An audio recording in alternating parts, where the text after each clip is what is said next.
अस्सलाम वालेकुम नाजरीन, मैं हूं आपका मेज़बान अताउल्लाह मेमन।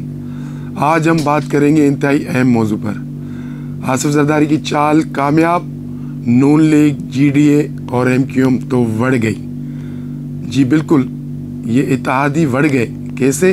हम आज आपको बताएंगे कि आसिफ जरदारी ने ऐसा क्या कर दिया कि सिंध में जो उम्मीदें थी मुखालफिन को, वो सारी ख़त्म हो गई। ऐसा कह दें कि उन पर पानी फिर गया। हुआ यूँ है कि तस्लीम किया जाता है कि एक जरदारी सब पर बारी, और आसिफ जरदारी ने वक्तन बवक्तन अपनी सियासी हिकमत अमली से ये साबित कर दिखाया है कि अगर पाकिस्तान में कोई सियासी खिलाड़ी है तो वो सिर्फ आसिफ जरदारी है। अब हालिया दिनों की हम बात करते हैं। सिंध में पीपल्स पार्टी मुखालिफ एक बहुत बड़ा इत्तेहाद बनने जा रहा है, या ऐसा कहें तो बन गया है, जिसकी क़यादत मुस्लिम लीग नून के कायद मियां नवाज शरीफ खुद कर रहे हैं और साबिक वज़ीर आज़म शहबाज शरीफ खुद कर रहे हैं। उनके साथ MQM शामिल हो गई है, उनके साथ GDA जिसमें मुस्लिम लीग फंक्शनल है, अयाज लतीफ़ अली जो की पार्टी है, दीगर कुछ कॉम्प्रेस पार्टियां हैं वो शामिल हो गई है। GDA एक इत्तेहाद है सिंध में, वो इकट्ठे हो गए हैं पीपल्स पार्टी के ख़िलाफ़, और उन्होंने एक प्लान बनाया कि किसी तरह भी पीपल्स पार्टी को सिंध में टफ टाइम दिया जाए, उनके बंदे तोड़े जाएं और एक मजबूत इत्तेहाद बनकर पीपल्स पार्टी के खिलाफ 2024 के इलेक्शन में मैदान में उतरा जाए। ये सारी जानकारी, ये सारी जो इतलात थी वो जरदारी तक पहुंचती रही। अब कुछ दिन पहले शहबाज शरीफ भी सिंध के दौरे पर आए थे। उन्होंने MQM के वफद से मुलाकात की, MQM के मरकज़ जाकर GDA के सरबराह, मुस्लिम लीग फंक्शनल के जो सरपरस्त भी हैं, सरबराह भी हैं, और हुर्रों के रूहानी पेशवा भी हैं, पीर पागारों से किंगरी हाउस, राजा हाउस जाके उन्होंने वहाँ भी मुलाकात की और एक बैठक बिठाई कि किस तरह पीपल्स पार्टी को टफ टाइम दिया जाए। अब ये सारी इतलात, ये सारी रिपोर्ट पीपल्स पार्टी के पास मौजूद थी कि हमारे खिलाफ हमेशा इलेक्शन में एक मुआज खड़ा किया जाता है और एक इत्तेहाद बना दिया जाता है, लेकिन इलेक्शन में फिर भी भारी अक्सर से पीपल्स पार्टी जीतती आ रही है। लेकिन इस बार कुछ यूँ हुआ कि ये मार्केट में अफवाहें गर्दिश करने लगी कि भाई जो बड़े पीपल्स पार्टी के साथ थे वो बड़े नाराज़ हो गए, और अब वो भी चाहते हैं कि पीपल्स पार्टी को सिंध में 15 साल का मौका मिल गया है, 15 साल पीपल्स पार्टी को सिंध में मिल गए हैं, अब ये दूसरों को चांस दिया जाए, वो आगे आएँ और उनसे वादे वफा किए जाएँ जो जिनका हम पहले भी जिक्र करते आ रहे हैं। अब हुआ यूँ कि पीपल्स पार्टी को सारी इतलात थी अपने खिलाफ मुआज खड़े होने की, अपने खिलाफ जो इत्तेहाद बनने की। अब आसिफ जरदारी ने एक बहुत अकल वाला काम ये किया, हम आपको बताते क्या अकल वाला काम किया। उन्होंने सिंध में पार्टी की जो इलेक्शन के लिए उम्मीदवारों में टिकटों की तकसीम रोक दी। इतलात ये आ रही थी कि पीपल्स पार्टी के जो लीडरान हैं या जो इलेक्शन लड़ना चाहते हैं लोग, वो सिर्फ इसी इंतज़ार में थे कि हमें टिकटें मिलेंगी ना मिलेगी। अगर हमें मिलेगी तो ठीक है, नहीं मिलेगी तो फिर हम दूसरे ऑप्शन सोचेंगे और दूसरे जगहों पे जम मार देंगे।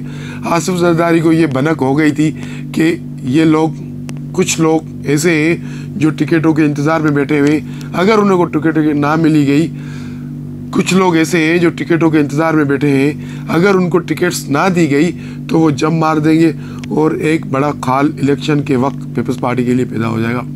तो आसिफ जरदारी ने बड़ी हिकमत अमली से काम लिया और उन्होंने पीपल्स पार्टी की जो लीडरान ने जो इलेक्शन लड़ना चाहते उनको टिकटों की तकसीम फ़िलहाल रोक दी है। जी, अब इतलात ये आ रही है कि इलेक्शन के लिए पीपल्स पार्टी टिकटें उस दिन जारी करेगी जो दिन आखिरी होगा, यानी कि दस्तबरदार होने का। अब उसके बाद जिनको टिकटें मिल गई उनको मिल जाएगी, जिनको नहीं मिलेगी उनके लिए कोई ऑप्शन नहीं बचेगा आगे जंप मारने का। तो आसिफ जरदारी की इस हिकमत अमली ने काम कर दिखाया। जो पीपल्स पार्टी छोड़ने वाले थे वो अब चाहकर भी पीपल्स पार्टी नहीं छोड़ पाएंगे, क्योंकि इलेक्शन बिल्कुल करीब होंगे और इलेक्शन की जो तकसीम का ऐलान होगा वो दस्तबरदारी वाले दिन होगा। तो उस दिन अगर कोई पीपल्स पार्टी छोड़ेगा तो उसको कोई फ़ायदा नहीं होगा, ना उसको जीडीए टिकट दे पाएगी, ना उसको नून लीग टिकट दे पाएगी, ना उसको एमक्यूएम टिकट दे पाएगी। तो ये चैप्टर यहीं क्लोज हो गया।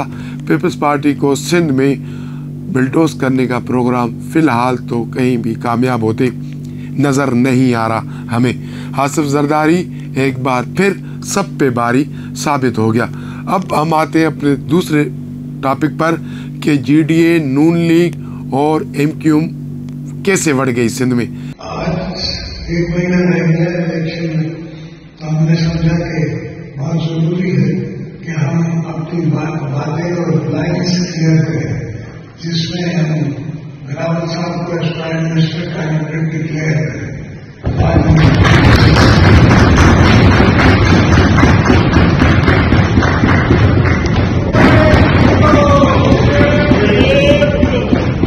इसीलिए बढ़ गई कि आसिफ जरदारी की ये चाल कामयाब हो गई।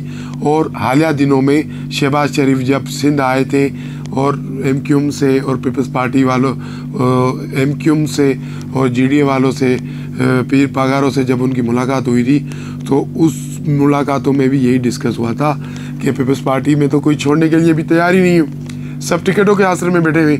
और आसिफ जरदारी ने टिकटों की तकसीम रोक दी है। अब टिकटों की तकसीम उन्होंने रोक दी है, तो अब कोई भी पीपल्स पार्टी का रहनुमा या कोई भी पीपल्स पार्टी से वाबस्ता वडेरा फ़िलहाल तो पीपल्स पार्टी छोड़ने के लिए तैयार नहीं है।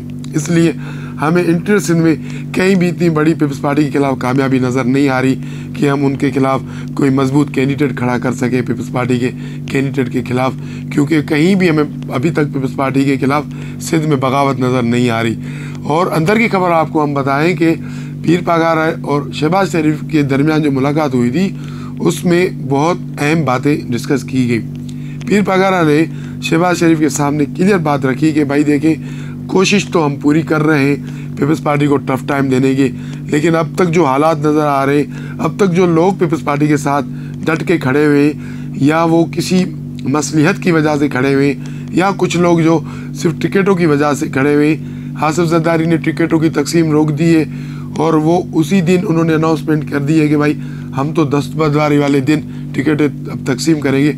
अगर उसी दिन टिकटें तकसीम होगी, अगर कोई पीपल्स पार्टी छोड़ेगा तो वो हमारे किसी काम का नहीं है। अगर हम इस मिशन में कामयाब नहीं होते, अगर अगली हुकूमत आप वफाक में बनाते, पंजाब में बनाते, तो हमें शेयर ज़रूर दीजिएगा। क्यों हम सबसे लड़ रहे हैं, सबसे यहाँ पे हमने मुआज खोला हुआ है पीपल्स पार्टी के खिलाफ।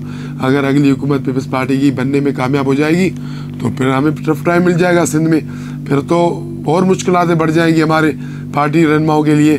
तो शहबाज शरीफ ने ये वादा किया है पीर पागारों और एमक्यूएम से, अगर आप लोग कामयाब नहीं होते पीपल्स पार्टी के खिलाफ सिंध में, अगर हमारी हिकमत अमली नाकाम हो जाती है पीपल्स पार्टी के खिलाफ सिंध में, तो अगर हम वफाक में हुकूमत बनाने में कामयाब हो जाते तो हम आपको एडजस्ट करेंगे। तो इस हिसाब से फ़िलहाल तो जीडीए, नून लीग और एमक्यूएम में का सिंध में प्रोग्राम बढ़ गया है। आसिफ जरदारी एक बार फिर सब पे भारी साबित हो गया है। आज के लिए इनसाइड स्टोरी से इतना ही। हम कल मिलेंगे किसी और अहम मौजू से।